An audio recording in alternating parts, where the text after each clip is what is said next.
The mental health crisis that has put a massive strain on hospital emergency rooms across Minnesota. Why are we going back to it? Because it's not better yet. It remains a huge issue. In a series of KARE 11 investigations, we have showed you how more and more adults and kids who go to the ER during a mental health crisis end up stuck there for days or even weeks as they wait for treatment. And this week, a group of stakeholders on all sides of this released a new report on what's going on. Kent, we knew that things were bad a year ago when you first started this reporting. Has anything changed?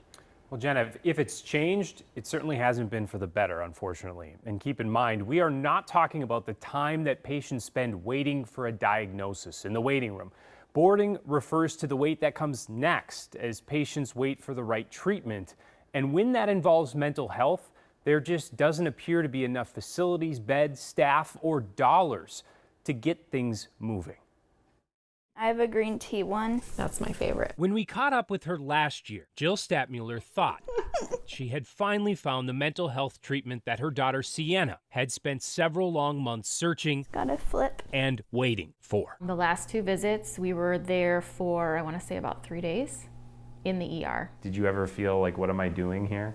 Yeah, that's definitely what I felt like. I felt really guilty just sitting there because I was wondering if there's someone who was on life support who needed to be in the ER now, and I was taking up that spot there. It's cold because of the chemical reaction. Unfortunately, when Sienna encountered another acute mental health crisis this spring, they discovered the situation had only grown worse. Unfortunately, the waiting in the ER, I mean, it was just so full. There were just kids lined up in the hallway with dividers, and she had to sleep in that environment. The boarding has gotten much worse.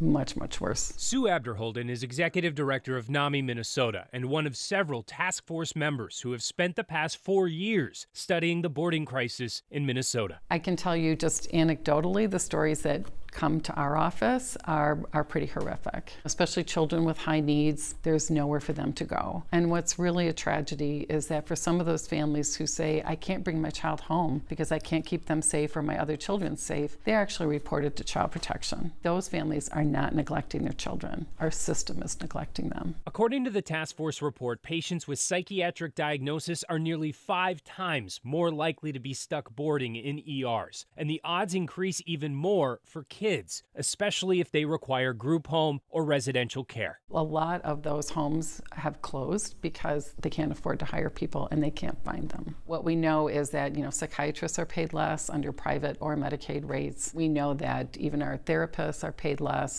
And so how can you bring more people into the field when they can't make money? And how can these programs hire people when the rate is so low, when you can make more money at a fast food restaurant? Sue says newly signed legislation does provide loan forgiveness and other financial support to help encourage more people to enter the field. And another measure would increase access to psychiatric residential treatment facilities. It's a higher level of care than our current children's residential, a lower level than hospitalization. The problem is that we couldn't get any private insurance to pay for it. So this session, we were able to make it a mandated benefit for Minnesota health plans. But that doesn't mean it's easy to navigate. I started making phone calls on my own while we were waiting in the ER. I like this one. Sienna has now been in a children's residential program for the past 6 weeks, but at home, Jill says a bigger financial fight continues. Basically, the insurance says, okay, you can go there, but it's out of network, which is thousands and thousands of dollars.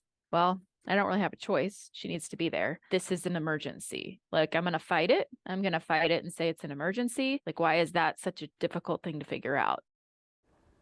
Now keep in mind, there are at least a dozen recommendations in the new task force report. And while Sue says this session did provide some help for those recommendations, she says it just scratches the surface, especially with those payment rates, which are set both on a state and federal level. She says there is just a fundamental money issue that has caused so many options to dry up at a time when more people need help than ever before. Jana. Kent, and we see that in the news that we cover.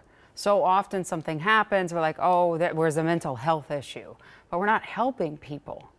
The buck stops where?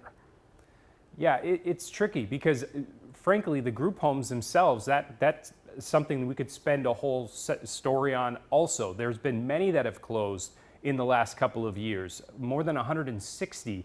There are more coming on board, I'm told, but that's just a huge number to try to overcome at a time when this is just backing up. Right. When it's an emergency, we can't have it right now when we need it. All right. Thanks so much, Kent. We appreciate your reporting on this.